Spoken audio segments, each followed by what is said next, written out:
জাহান্নামীদেরকে জাহান্নামে নিক্ষেপ করার পর তারা আল্লাহর কাছে 3টি জিনিস চাইবে।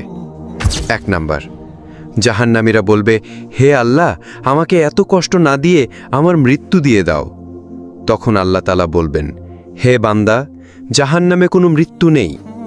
নাম্বার 2, জাহান্নামীরা তখন বলবে, হে আল্লাহ, তাহলে আমাদের জাহান্নামের আযাব একটু হালকা করে দেন।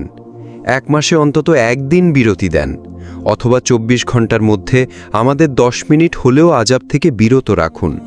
হে আমাদের রব, আমরা আর পারছি না জাহান্নামের কষ্ট সহ্য করতে।